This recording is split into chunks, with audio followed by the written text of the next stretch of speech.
globalization. First of all, what is it? I mean, globalization, used neutrally, globalization just means international integration. Okay, everybody's in favor of it.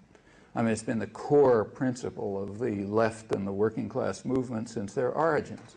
That's why every union is called an international. Okay, everybody's in favor of globalization. Now, the term has been appropriated by a narrow sector of power and privilege to refer to their version of international integration, the investor rights version.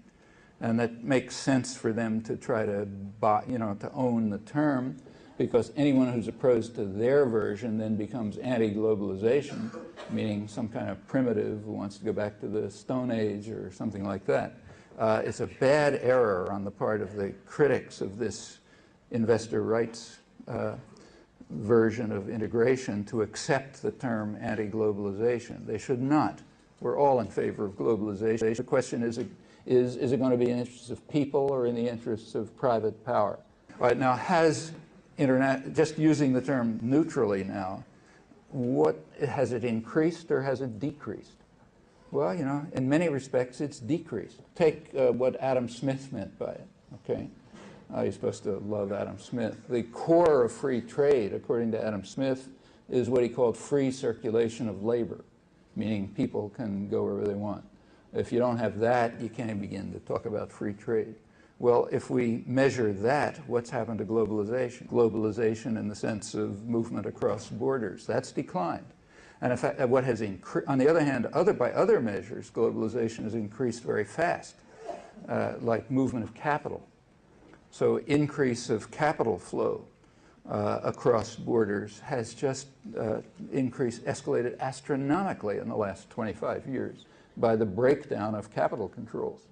The Bretton Woods system, the preceding 25 years, was based on control of capital movements. By that measure, there's more globalization. You measure by people, less globalization. By capital movement, more globalization. In fact, you see it very dramatically in the U.S.-Mexico relation. So the U.S.-Mexico border, it was militarized in 1994 under Clinton's Operation Gatekeeper. It was militarized in order to stop the movement of people across the border. That is, to cut back international integration. Why in 1994? Well, because that was the year when NAFTA was initiated. NAFTA is claimed to be something that increases integration between Mexico and the United States, but not people. Measured by people, it cuts back the flow. That's why you had to militarize the border. Why did they want to militarize the border? Well, because what they predicted in Mexico is what's called an economic miracle from NAFTA, which means a disaster for most of the population. Wages have dropped precipitously, investment has declined, and in general it's been a kind of an economic miracle. Economic miracle means that for a small sector of wealthy people and for foreign investors it's fantastic. That's the definition of a miracle. And they expected that, and that's why you had to militarize the border. So did that increase integration or decrease it? Well, that's an ideological question. Depends what you want to measure. When you militarize a border to prevent people from moving freely, by Adam Smith's measure, it decreases it.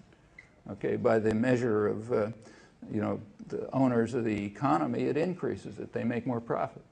What about trade? Everybody reads that trade increased between Mexico and the United States. Did it?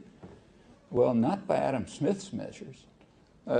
Before NAFTA, in 1993, there was plenty of movement of commodities across the border, but about 50% of it was internal to a firm. Okay, that's not trade.